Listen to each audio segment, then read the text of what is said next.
Jumat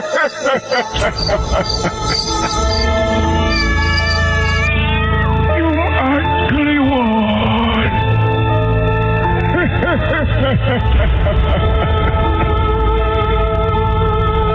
Bagi acu tepang deui geuningan ieu. Dina Kemis wengi seperti biasa Jumat Kliwon nyarengan Sohib Kosmo.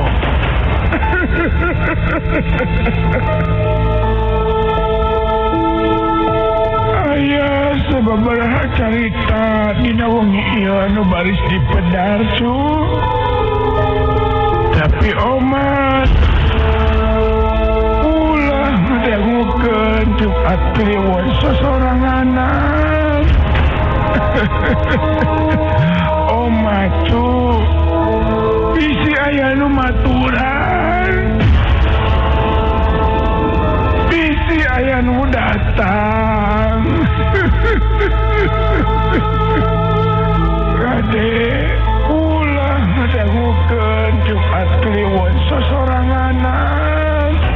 Ulah.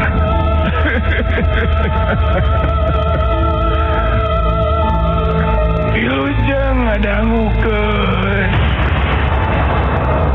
Jumat Kliwon.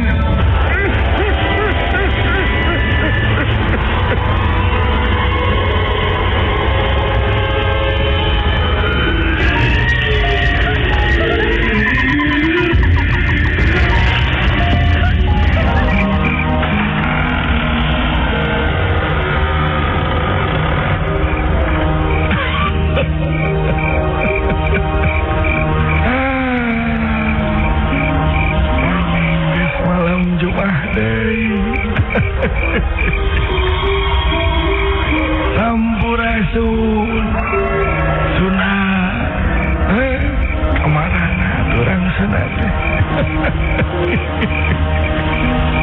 Aduh.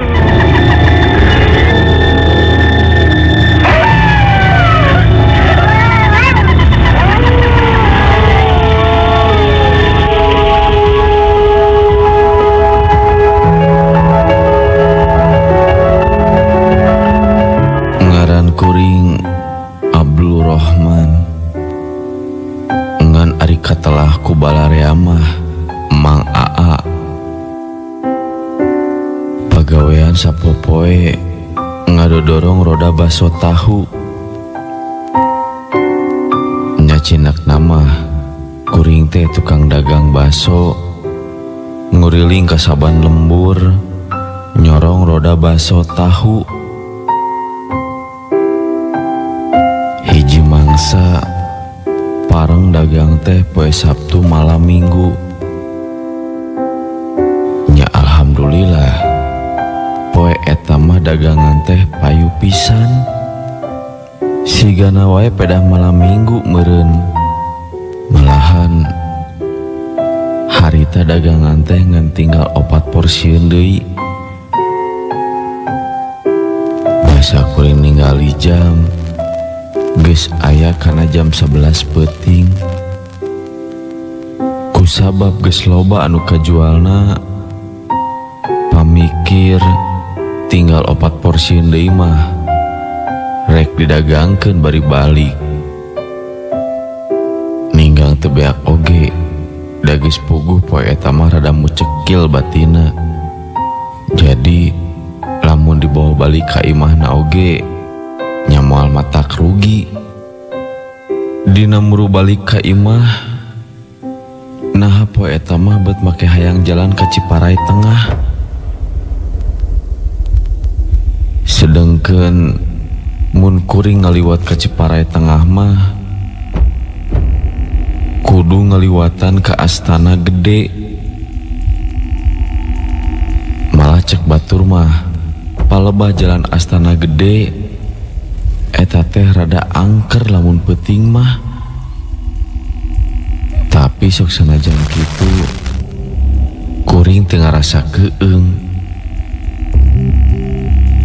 Da ari beurang mah mineng ngaliwat ka palebah dinya. Jeung deui lamun berang mah di palebah dinya teh sok loba anu meuli.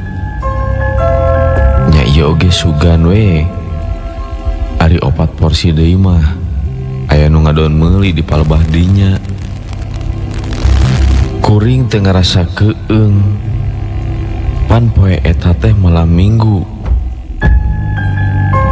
Geus pasti we panyangka mah di palebah dinya oge sok sanajan deket astana bakal rame keneh ku jalma anu lalar liwat. Sok padahal jalan balik ka imah teh aya jalan anu leuwih deket tibatan ngaliwat ke Ciparai Tengah. Ya sigana ku sabab penasaran keneh kana meahkeun dagangan sigana mah. Anjog ke palebah astana harita ngadadak hujan leutik ujug-ujug ngaririncik. Jeung daha deui nyaan di palebah eta tempat teh beut karasa sepi pisan. Tara tisasari komo deui dibandingkeun jeung kaayaan beurang. Tapi tepati keung teuing keur kuring. Sabab katinggali di hareupeun kuring siga aya awewe jeung lalaki anu keur bobogohan. Pangangguran ku kuring disampeurkeun bari tuluy ditawaran baso tahu. Baso tahu, baso tahu, baso tahu ya pamang nyiapkeun barade cep neng bade baso tahu ya pamang nyiapkeun. Mang, baso tahu mang? Nya muhun. Cing atuh mang pangademelkeun lah 2 mangkok mah. 2 mangkok, siap. Ieu teh 2 mangkok saja ieu teh. Muhun mang 2 mangkok mang, hatur nuhun mang. Ya siap siap.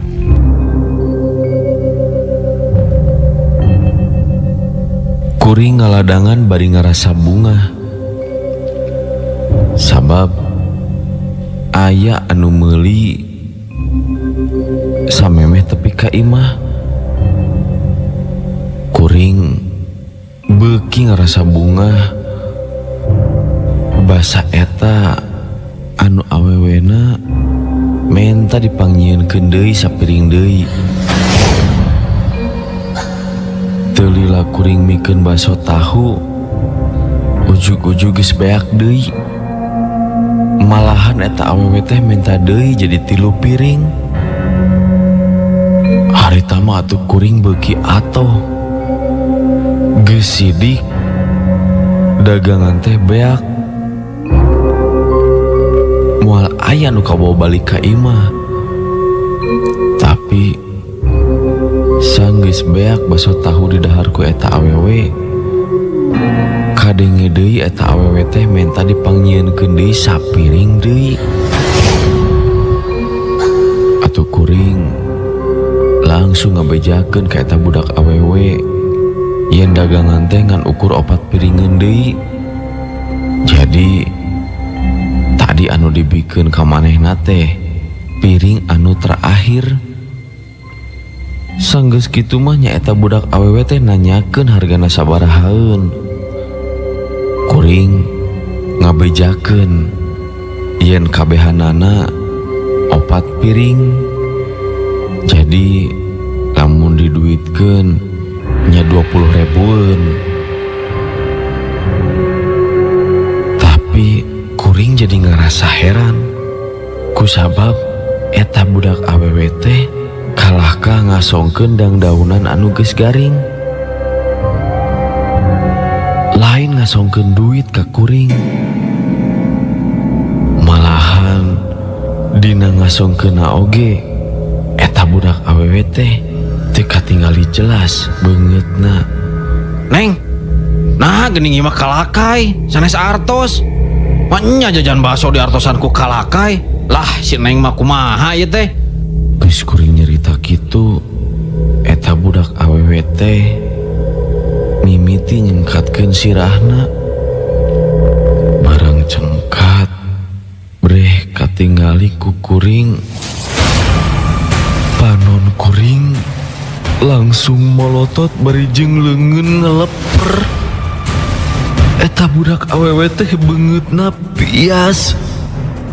Bari katingali panonna molongo. Sarta deulila geus kitu. Eta budak awewe teh ujug-ujug nyikikik manehna seuseurean. Ningali kejadian serupa gitu mah kuring oge jadi tenoli karena roda dagangan. Kuring langsung ngabareng-beng ninggalkeun eta patempatan. Kuring lumpat satarikna geus tenoli kana tincakeun. Malah sandal anu dipake ku kuring oge geus teu karasa. Ting di mana lesotna? Kuring lumpat bari asa dituturkeun ku seueur nyikikikna eta makhluk anu geuning lain jalma biasa. Sabotkeun kuring lumpat, kuring pasaranok jeung ronda. Harita kuring langsung minta tulung ka eta ronda. Kaparengan salah seorang ronda anu ngaranna Pak Ujang teh manehna salah seorang kolot anu bisa. Sajamana ti kitu teh eta Pak Ujang teh salah seorang RT di eta lembur. Kuring langsung nyeritakeun kejadian ka Pak Ujang.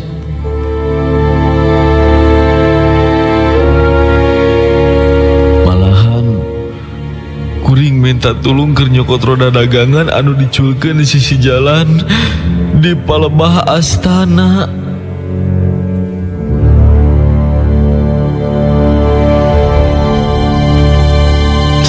Kitu kuring oge balik deui nguru roda bari diantirkeun ku ronda.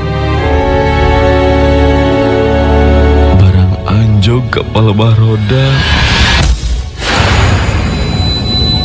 kuring jadi ngerasa heran. Nah, piring anu tadi can dikumbahan malahan pabalata keneh ayeuna mah kasampak. Piring teh geus ngarentep dina tempatna. Malahan geus bersih siga geus aya anu ngumbah.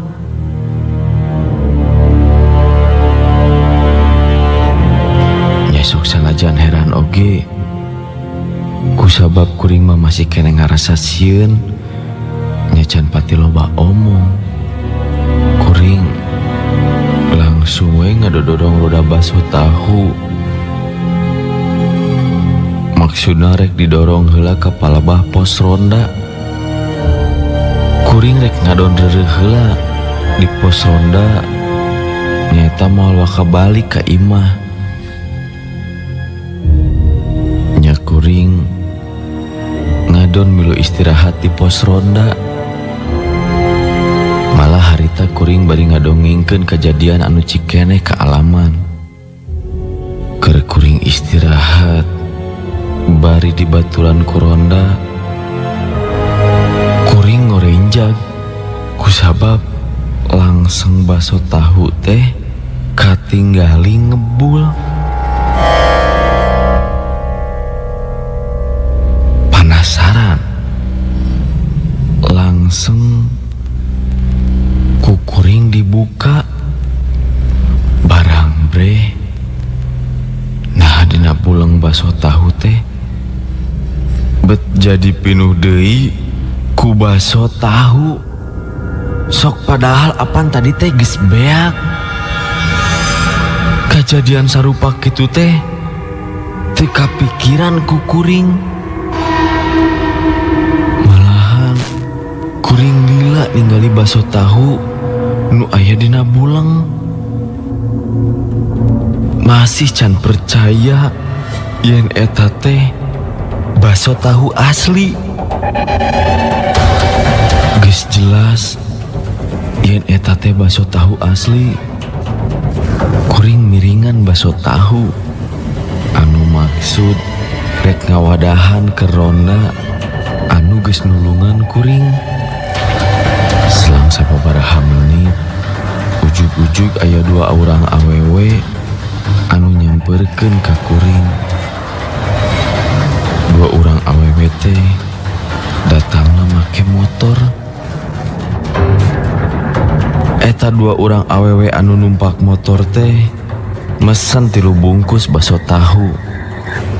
Kuring ngaladangan bari rada ngareretan ka eta dua orang awewe anu katinggalina meni gelis-gelis teuing. Malahan lain kuring hungkul anu merhatikeun kana kagelisan eta wewe teh, malahan ronda mah make jeung ngaheurian sagala ngagonjak ka eta awewe. Saberesna baso di ladangan, eta dua orang awewe teh indit ngaleos ninggalkeun kuring jeung ronda. Saleosna eta awewe, kuring jeung ronda teh tuluy manco ningali ka eta dua orang awewe. Kabeh nu aya di dinya lir katenung ku kagelisanana eta awewe. Can jauh motor maju, pas pisan motor ngaliwatan polisi tidur. Eta motor teh rada kaajlengkeun. Di dinya aya kejadian anu aneh kacida. Lantaran basa motor ngajleng, sirah awewe anu keur dibonceng teh ujug-ujug milu ngajleng. Sirahna leupas tina awakna. Sirah eta awewe teh ngagulutuk asup kana solokan. Jeung nu leuwih heran, motor jeung nu numpakna mah jadi ngiles teu katingali deui ku kuring jeung nu sejen. Basa kabeh panon manco kana palebah sirah anu ngagulutuk ka solokan.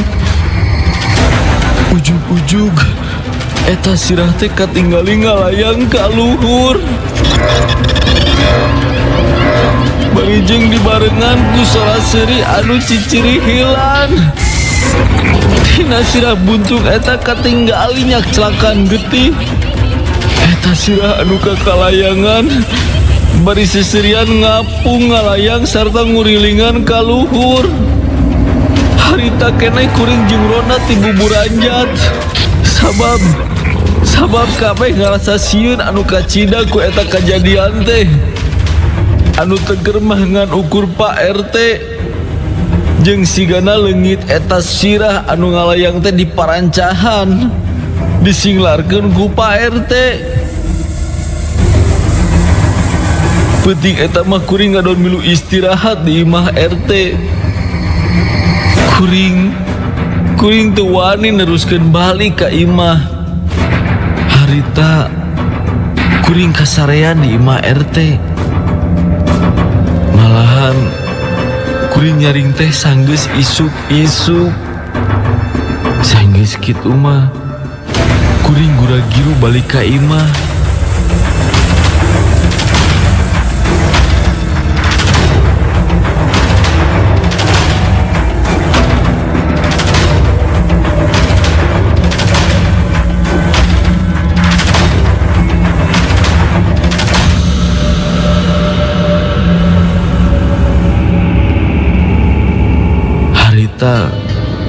Kuring teh nyadar yen tadi peuting teh kuring mawa roda dagangan baso tahu. Kuring indit jugjug ka imah. Basa tepi ka hareupeun imah, kakare kuring nyadar yen tadi peuting teh kuring dagang baso nya ini bari ngadodorong roda. Tapi kuring beuki aneh pisan kusabab basa kuring balik ka imah roda dagangan teh geus kasampak aya di hareupeun imah. Can makan nyangka kanu lain-lain. Pamikir kuring meureun roda baso mah diantirkeun ronda anu tadi peuting dibere baso ku kuring. Nyarita kuring langsung asup ka jero imah. Barang jol pamajikan langsung nanya ke kuring. Nanyakeun, naha cah geus di pasar teh? Beuteum mawa balanjaan.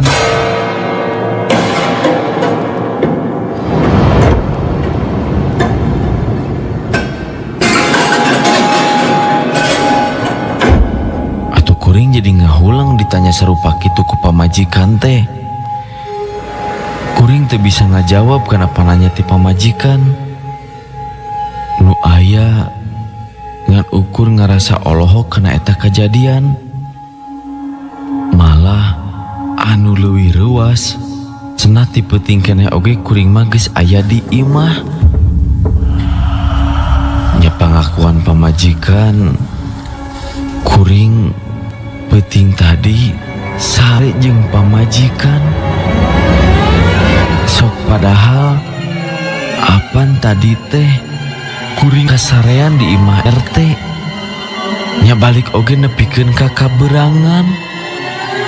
Kuring sajongjongan mah jadi ngahuleng. Anu jadi pikiran, lamun kitu mah nah saha atuh anu tadi peuting maturan pamajikan kuring.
puguh.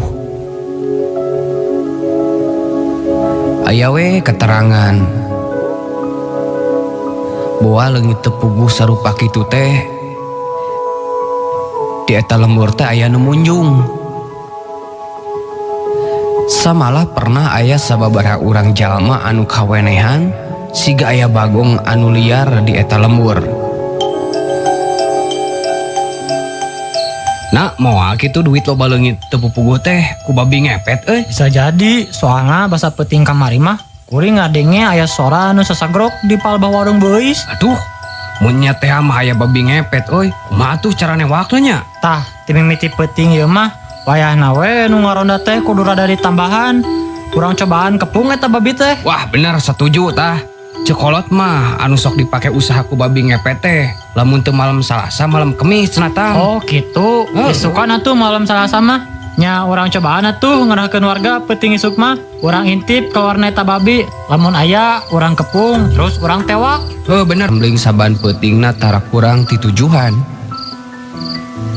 Tah ayeuna mah paling oge nganukur duaan anu sok aya di pos teh. Anu biasa rajin teh biasa nama Siana jeung si Atam. Sok sanajan duaan katinggalina manehna mah sok sarumanget mun ditugaskeun ngaronda teh. Harita ninggang malam Kemis pisan kasampak Siana jeung si Atam geus aya di pos kamling. Maranehna keur uplek ngobrol. Masih we anu jadi bahan obrolan mah ngeunaan babi ngepet anu kacaritakeun ngagalaksak lemur manehna. Teh nya bener teh ari dihaja-haja kieu mah eueuh kan? Heeh, siga nu apa rek dikepung keluarga teh? Sigana mah eta babi ngepet teh urang dieu tam euy, moal urang jauh. Tong waka salah sangka.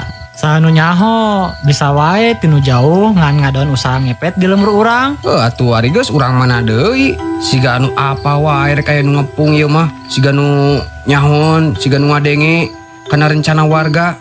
Tah sabab kitu pasti we ta babi ngepet teh urang dieu tam. Buah maneh atuh mun kitu mah. Anjit gagabah pisan eta ngomong teh. Der ke urang anu ngewa mah disangka nya.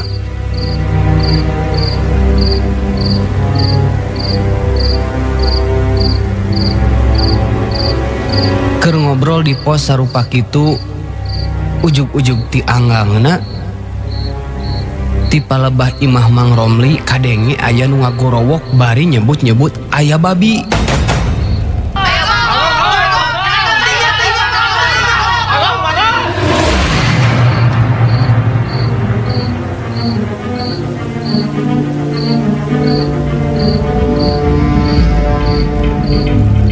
Siana jeung si Atam ngadenge aya kitu teh tetalangke.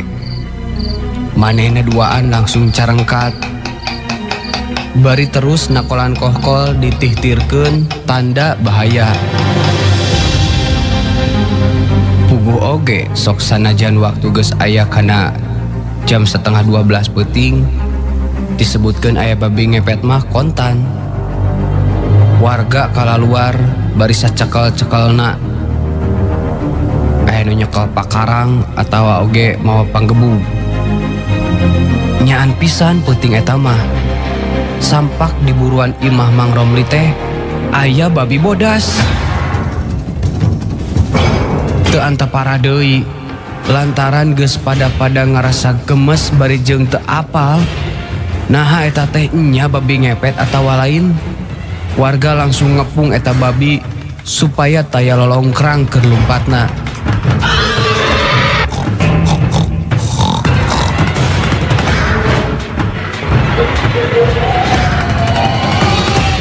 Peuting eta mah kajadian babi bodas teu bisa dilumpat samalah beunang pada ngagebugan.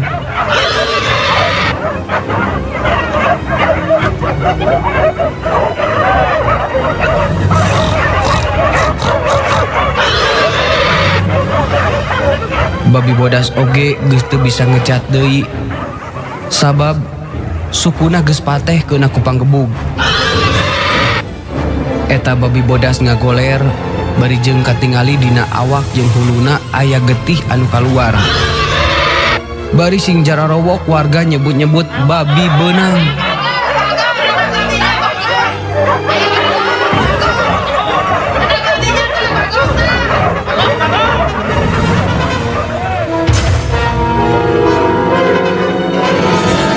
Warga ngarasa sugema buruanana geus teu walakaya teh. Netelakeun yen eta babi kajajaden, geus pada ngagarebugan teh eta babi ujug-ujug leungit ngiles teu pupuguh. Babi ngaleungit bari jeung pindah wujud jadi jelema deui. Nu diarep-arep ku warga hayang tepi ka kanyahoan. Nah saha atuh eta anu ngepet ka babi teh? Sok sanajan babi teu bisa katewak lantaran ngaleungit teh, warga teu panasaran teuing lantaran boga tapak keur maluruh nasaha eta bagong kajajaden teh. Cek katerangan mah babi bisa langsung ngiles sigana wae lilin anu aya di imahna anu ditungguan ke pamajikanna langsung ditiup. Jadina sarupa kitu eta babi teu bisa katingali deui ku jelema.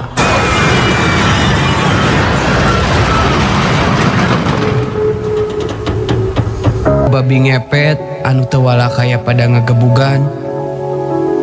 Salah saurang warga di eta lembur aya anu dibawa ke rumah sakit. Cenah mah eta salah saurang warga teh ngalaman cilaka bari terus dibawa ke rumah sakit. Tepugu nah cilakaana teh cilaka kunaon taya keterangan anu pasti. Ngan anu jelas anu bisa katengahan keluarga eta anu cilaka teh sirahna siga aya tapak neungelan jeung sukuna oge pateh. Persis pisan siga babi anu ngaleungit peuting tadi anu pada ngagerebugan teh. Samalah kejadian saterusna eta warga teh sabalikna ti rumah sakit teu balik deui ka lembur eta, tapi langsung pindah imahna bari jeung teu kapaluruh laratan saterusna. Lamun dihubungkeun jeung ayana babi kajajaden bisa nyambung. Sabab sanggeus eueuh eta jalma anu kabejakeun pindah imah teh, babi ngepet oge eueuh. Jeung taraya kabejakeun deui aya babi ngepet anu ngulamprang di lembur eta.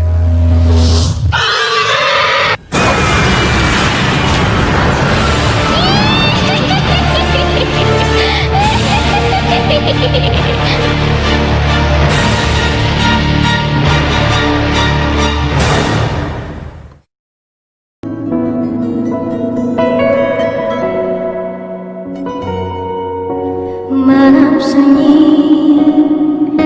ku sendiri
hidup lagi seperti dulu, kecuali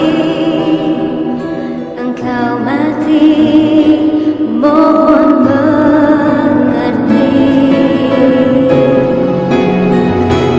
Kapan mati kekasihku, ku menanti kau di sini. Ayo mati, bunuh diri, biar kita jumpa lagi seperti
kena ayah keningan.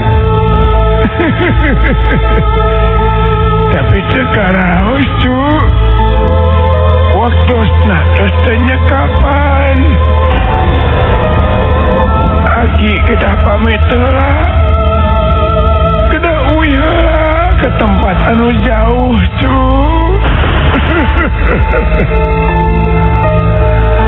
Orang cakap kenal duikan kalian Jumat lewat ia.